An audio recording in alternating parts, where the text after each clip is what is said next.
পৃথিবীর কাজ হচ্ছে যে, পৃথিবীর নিয়ম হচ্ছে যে এই জিনিসটা ভেঙে গেলে দাম, বলেন না, ভেঙে গেলে দাম, ভেঙে গেলে দাম, ভেঙে গেলে দাম। আর আল্লাহ ভাঙ্গা জিনিসগুলা দিয়েই নতুন করে শুরু করে। ভাঙ্গা দিয়ে আল্লাহ কি করে বলেন না, আল্লাহ ভাঙ্গা দিয়ে কি করে? আল্লাহ মেঘকে ভেঙে দেয়, বৃষ্টি পড়ে, ওই বৃষ্টি মাটিতে পড়ার পরে নতুন জীবের সৃষ্টি হয়, উদ্ভিদের সৃষ্টি হয়, বলেন না সুবহানাল্লাহ। ভাঙ্গা মনের দাম কারো কাছে? আল্লাহ পাক বলে যে তোর ভাঙ্গা মনটা নিয়ে আমার কাছে আয়। সুবহানাল্লাহ বলেন। দেখেন, কষ্টের সময় আমরা সবাই একটু আশা করি না কেউ মায়া করুক, মাথায় হাত বুলাই দেখ, কিন্তু এরকম মানুষ পাওয়া যায়? কান্না করানোর মানুষ পাবেন, চোখের পানি মুছে দেওয়ার মানুষ পাওয়া যায়। বান্দা যখন পৃথিবীতে কোনো কারো কষ্টে, অত্যাচারে, জুলুমে কান্না করতে থাকে বুক ফেটে, তখন আল্লাহ ফেরেশতাকে জিজ্ঞেস করে, ফেরেশতা আমার বান্দাকে এইভাবে কে কান্না করালো? একটু বুঝার চেষ্টা করুন। কোন বান্দাকে যখন পৃথিবীতে কেউ কাঁদায়, তখন আল্লাহ ফেরেশতাকে জিজ্ঞেস করে, ফেরেশতা আমার বান্দাকে কে কাঁদালো, সেইভাবে কান্না করছে কেন? তখন ফেরেশতারা বিস্তারিত বলে, আল্লাহ তার বাপ নাই তো, এতিম, মাথার উপর থেকে বাবার ছায়া যাওয়ার পরে তার বাপ চাচা যারা সবাই তাকে অত্যাচার করছে। রব বলে যে আমার বান্দার কেউ নাই, সেজন্য তাকে জ্বালাচ্ছে। ফেরেশতা তোরা সাক্ষী থাকিস, আজকে থেকে এই বান্দার সাথে আমি আল্লাহ আছি, আমি আল্লাহ আছি। সেজন্য আপনারা আজীবন শুনেছেন মজলুমের দোয়া কবুল কেন কবুল হয় জানেন? মজলুমকে যখন পৃথিবীর জালেমরা জুলুম করে অন্তর ভেঙে দেয়, তার আশেপাশে কেউ থাকে না, রব বলে যে বান্দা আমি আছি তোর সাথে, আমি আছি তোর সাথে, আমি আছি তোর সাথে। তোর ডাক বাবা শুনবে না, ভাই শুনবে না, তোর পক্ষে কেউ কথা বলবে না, আমি আল্লাহ কথা বলবো, আমি আল্লাহ কথা বলবো, আমি আল্লাহ কথা বলবো। এদিকে বান্দার চোখের পানি পড়ে, মজলুমের অন্তর থেকে বের হয়, সেটা আল্লাহর দরবারে পৌঁছে যায়, দোয়া কবুল হয়ে যায়।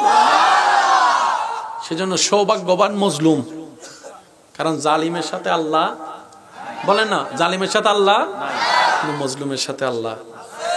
সেজন্য আমি বলি, কেউ যদি জ্বালায় জ্বালাইতে দেন, কেউ যদি গুতায় গুতাইতে দেন, কেউ যদি বদনাম করে দেন না একটু করতে, কেউ যদি নামাতে চায় একটু সময় দেন না নামাতে। কারণ বান্দা যাকে নামায়, ওই বান্দার ধৈর্য যদি আল্লাহর পছন্দ হয়, আল্লাহ তখন তাকে তোলে। এবার নামাচ্ছে কে? বান্দা। বলে নামাচ্ছে কে? তুলছে কে? এবার আপনার পক্ষে তো আল্লাহর সাপোর্ট চলে আসছে, আপনারা নামাইব কে? আওয়াজ দিয়ে বলেন। একটা কথা মনে রাখবেন, আমাদের আল্লাহর ভান্ডারে কমতি নেই, দিতেও তিনি কিপটামি করে না। দোষ আমাদের, আমরা চাইতেও জানি না, নিতেও জানি না। আপনার রবকে রহমান, আপনার রব হচ্ছে আল্লাহ যিনি রহমান, আপনার নবীকে রাহমাতুল্লিল আলামিন। তা আপনার রব রহমান, আপনার রবের মতো রব কারো নাই। আপনার নবী রাহমাতুল্লিল আলামিন, আপনার নবীর মতো জাহানে কোনো নবী নাই। আপনার আমার এই রব এবং নবী থাকার পরেও যদি না পায়,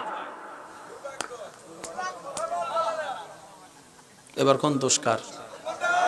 আমার দোষ আমি স্বীকার করছি, আপনার আপনি কোন ভাই? দোষ কার? একটু জোরে কোন দোষ কার? এবার আমাদেরটা বাদ দিয়ে এখন দোষ আমার। দোষ কার? আমি কমু আমার, আপনারটা আপনি কবেন দোষ কার? আমার। দোষ কার? দোষ কার? নিজের দোষে নিজে করতে পড়ে আছি, নিজের ভাই নিজে বাপ নিছে, আমি যে চালাক। আওয়াজ দিয়ে বলেন ঠিক কিনা? আল্লাহ আমাদেরকে বুদ্ধিমান হওয়ার তৌফিক দান করুন। এবার আল্লাহ থেকে নেয় কেমনে জানার দরকার। আল্লাহ পাক বলে যে দেওয়াটা আমার সুন্নত, তোরাও দেওয়া শুরু কর। শুনি নাই আমি? আল্লাহ পাক বলে দোষ গোপন করা আমার সুন্নত, তোরাও মানুষের দোষ জেনে গোপন করা শুরু কর।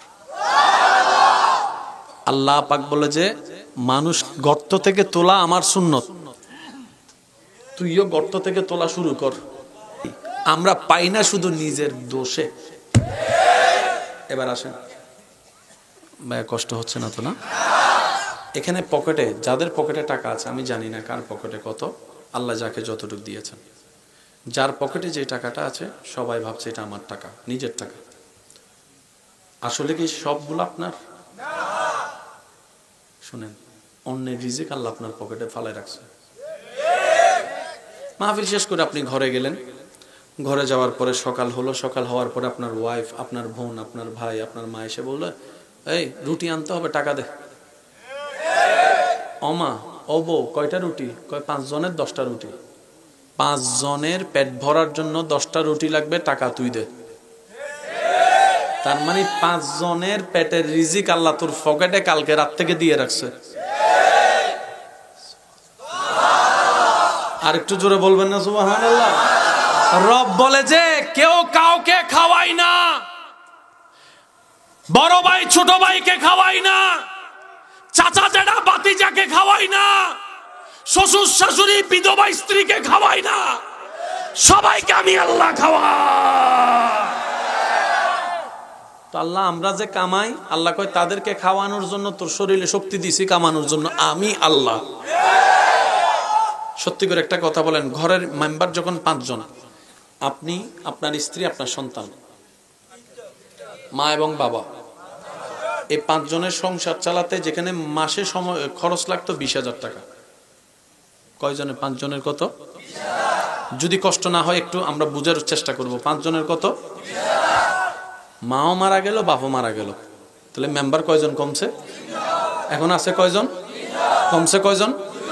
তাইলে 10,000 টাকায় যে 5 জনের সংসার চলতো মাসে, এখন যেহেতু 2 জন কমছে, খরচ একটু বাড়বে না কমবে? তাহলে সেই হিসাবে আপনার মা বাবার খরচটা আপনার জমার কথা, আসলে কি জমে?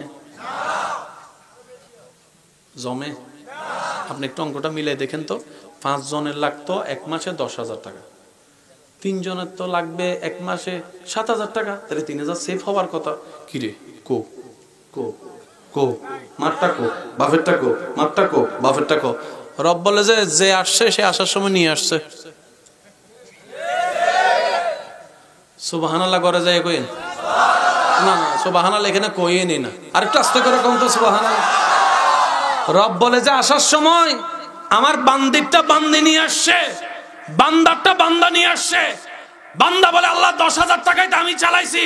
রব বলে তুমি চালাও নাই, তাদেরকে খাওয়ানোর জন্য তাদের রিজিকের টাকা আমি আল্লাহ তোমার পরিশ্রম জ্ঞান দিয়ে তোমার পকেটে ব্যবস্থা করে দিয়েছি। এবার আসেন, যে যায় করে কিসের জন্য? খাওয়ার আসে কোত্থেকে? খাওয়ার আসে কোত্থেকে? বাজার থেকে কি দিয়ে কিনতে হয়? টাকা ইনকামের জন্য চাকরির দরকার, ব্যবসার দরকার, পরিশ্রমের দরকার। জোরে বলেন, পরিশ্রমের দরকার। এবার একটু আওয়াজ দিবেন, করোনাকালীন সময়ে আপনার এলাকায় দোকানপাট বন্ধ, দোকানপাট কথা কয় না, সারা বাংলাদেশে দোকান, জোরে বলতে হবে, দোকান, ব্যবসা, কলেজ, আমার মনে হয় আওয়াজ আরো বড় হবে, স্কুল, মক্তব, মাদ্রাসা, গাড়ি ঘোড়া, রিক্সা, রাস্তা, পড়ালেখা, আদালত, এয়ারপোর্ট, চাকরি, ব্যবসা, ইনকাম, খাবার।